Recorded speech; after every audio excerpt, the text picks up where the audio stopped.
I'm not making fun of any company for throwing large events, at all. They should be proud of the amazing products they made. But honestly, Apple's events are lame. But they'll always work. Here's why. Techies who always stay up to date with technology, looking at brand new products that they want but don't necessarily need, they tend to know a little too much for their own good. For example, even before the release of the Samsung Galaxy Note 8 and iPhone 8, a lot of people keeping up with tech already knew the overall design and features these devices ended up having, including some crazy possible price tags. But that changes nothing. The so-called techies, or whatever you want to call a person who stays updated with technology, are not a representation of the entire population. In the first marketing class you'll ever take in college, you'll learn about 5 types of consumers, and we're going to apply it to these people right now. The innovator, the early adopter, the early majority, the late majority, and the laggards. But of course, we'll only focus on the first 2 for now. Techies could be considered the innovators in this example, where they really only care that it's the new thing in tech in the market that has crazy new features. These people overall just love tech and all that encompasses it. Then comes the second group of people who desire a new product because they believe it could potentially provide them with a benefit in some way. Early adopters pick up on this information and join the fray by watching these events. These first 2 types of people are always watching various events about companies that they're interested in. These type of people don't really gain any more information than what they already had because they've learned about them through leaks and other internet rumors. Of course, there will always be little minor details changed from leaks to production, but that's the only real difference. The rest of the people, being the early and late majority and laggards, aren't the ones giving the events much attention. They only know something is going to be released eventually, and they learn about the information later. The innovators and early adopters are typically only 10 to 15% of the people interested in the product, but it's because these people are paying attention that helps sell a product. How often do you hear about a product and how well it does from a friend who's well informed? How often do you make a purchase decision because someone told you it was good?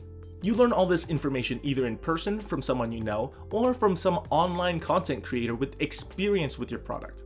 From there, the foundation of what you know on a device or product is established. In simpler English, this is what I'm trying to say.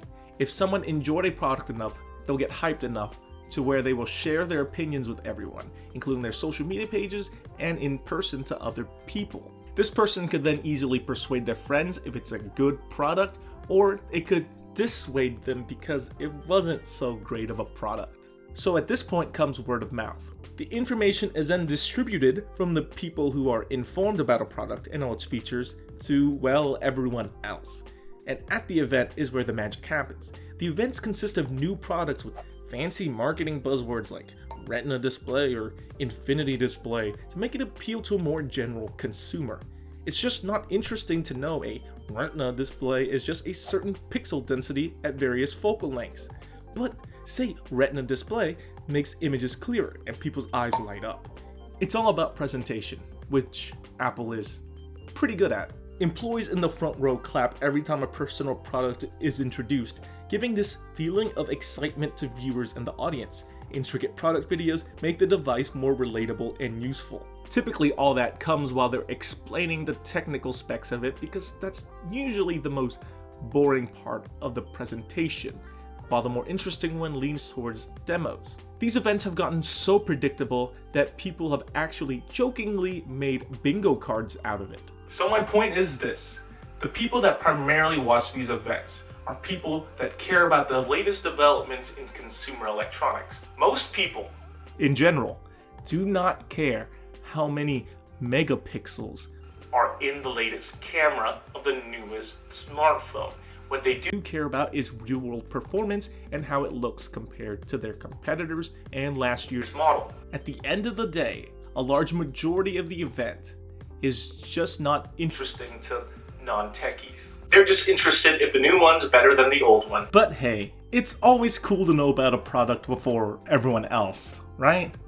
At least until they post it all over social media. Anyway, I hope you guys found this video useful. If you enjoyed it, give it a thumbs up, comment, and, well, don't forget to subscribe. I'll see you guys next time.